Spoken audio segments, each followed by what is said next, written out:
Hi y'all, and welcome to our Sunday coffee chat. Today I want to tell you how I saved close to $1,000 on one of our Disney trips specifically. And no, it wasn't by cutting all the fun stuff or doing anything super extreme. It was just a couple things that I was intentional about and added up together to save us a good chunk of money. Before we get started, Look at my coffee mug. My sister got this for me. I'm pretty sure it was from TJ Maxx. I know Valentine's Day is coming past, but I don't have a St. Patrick's Day one.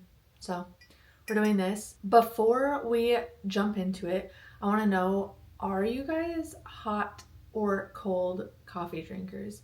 You have to let me know below because I'm the type of person that always wants to start my day with a hot coffee, even like in the summertime. The only time I'm starting my day with a cold or iced coffee is if I'm at Disney in the summer, so I'm actually outside in the heat. So let me know below, am I crazy for always wanting hot coffee? Or do you guys feel me on that one?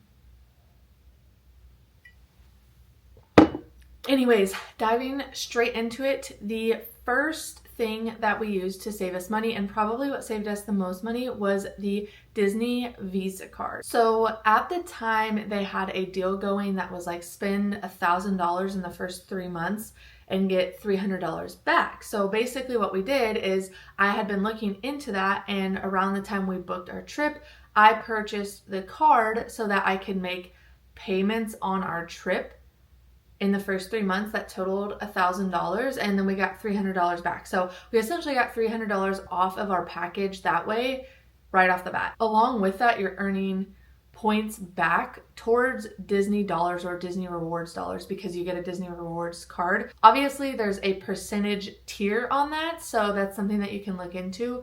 But if you have Disney Plus, I know that's one of the bigger ones, so that's something, if you have it on like auto pay, you could put it on auto pay on this card and earn Disney points specifically towards that redemption card. So we had money on the redemption card by the time we took our trip, which helped. And in the parks, you also get discounts for having a Disney Visa at like some of the gift shops, different restaurants, Joffrey's. We always get Joffrey's coffee. So this was something that was really great for us. And then it saved us a good chunk of money up front with the sign up bonus, and then it saved us money as our trip went on and even during our trip because of those discounts and rewards points. So because of that, I will say it works a little bit better if you're planning ahead for your Disney trip, i.e. you have more time to earn those points before you go.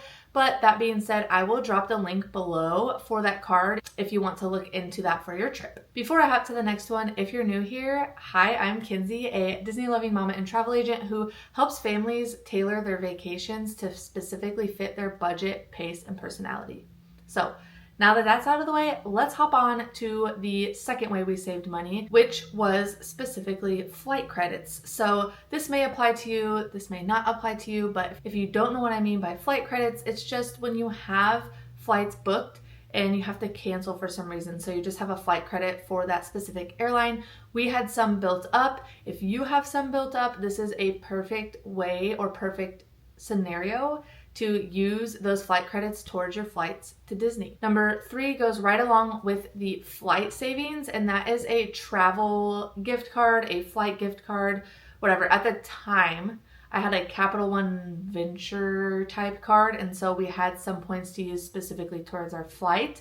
And that went specifically towards this trip that I'm talking about. However, since then we have bought a Southwest card because most of the flights, we fly out of Kansas City. So most of the flights going from Kansas City to MCO, the better ones are Southwest. So we did get a Southwest card during one of their sign up perks that I believe was like earning 60,000 points. And we ended up only spending like 60 to 70 bucks for round trip for the 4 of us. So it is a really good deal if you can do that strategically. And I've even seen, since I've signed up, times where they have a sign up bonus of like 80,000 or 100,000 points. So that's something to keep an eye on and consider, specifically if you're wanting Southwest. I will link that below. But obviously, if you are someone who flies Delta or flies another airline, keep an eye out for their perks as well. Now, I want to say, with mentioning a couple of these credit cards, I'm definitely not saying just buy credit cards and get yourself into debt or whatever, please don't do that. But if you are strategic with some of these methods, they can really earn you points and save you some good money on your Disney trip. Coffee break. Way number 4, and we didn't really do this specifically on this trip, it's more of just a bonus tip on how to save some money, is Disney gift cards. If you get those at somewhere like Sam's, Costco, they typically have them even on bulk, like getting 3 at a time, that total $200 for $175 or whatever. They have them discounted, so if you buy them ahead of time, you can use them to pay towards your package or even use them as you're spending money in the parks. So being strategic about this can save you, like, honestly, a couple $100s by the time you're paying for your vacation package, or like I said, in the parks, if you're strategic about that. One way we like to use Disney gift cards for our trips is using them as our girls' spending money. So we give them gift cards ahead of time. They know the amount that they have to spend. Once their gift card's out, they're out of souvenir money, but it's a great way to make them feel like they have money to spend, Mickey money. Number 5 is planning ahead and avoiding that at Disney spending on things you don't actually need at Disney, i.e. ponchos, medicine, blister care, cooling towels, anything that you think you might need depending on the time of your trip, because you might need something different if you're going in January versus the summer, like fans versus jackets, anything that you can think of ahead of time. Purchasing that on like Amazon or anything is going to save you money versus having to buy it when you get there in the Disney gift store when it is way more expensive. Another thing to tag into this is also groceries, doing a grocery delivery either through Amazon or somewhere else that you maybe already use grocery delivery for, that has that at the parks, because this is going to save you money on breakfast, snacks. We've even purchased like diapers and formula there just for convenience. So planning ahead of time to order groceries to your room for the week is also a great way to save some of that unnecessary spending and plan ahead to save a little bit of money. The final tip I want to touch on is using a travel agent. And no, disclaimer, I have to say, using a travel agent is not specifically just to save you money. They're not just going to automatically get you a discount. That's not why you use a travel agent. But we do price monitor your trip. So once your trip is booked with me, the planning process is underway.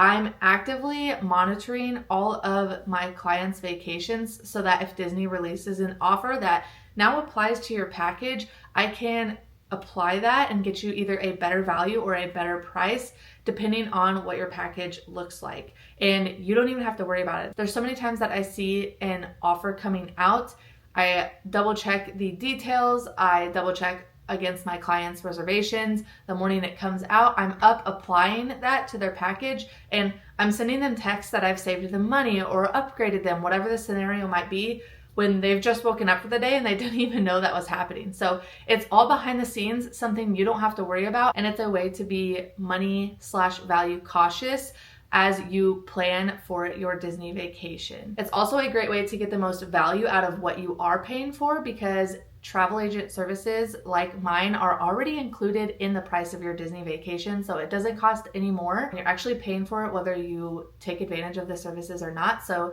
you might as well have an extra hand and Disney expert walking through the process with you. Disney isn't cheap, but it doesn't have to be careless. There are ways that you can plan ahead and strategically save yourself some money and go at more of a value cost for your vacation. If you want help doing that, my planning link is below, and I've even got a link to a free guide on saving money on your Disney vacation that talks through some of these tips in more detail, as well as has a couple extra bonus tips in there for you. So I will link that below if you want to check it out along with that planning link. Thanks for chatting with me. Have a great week, and I will see you in the next one.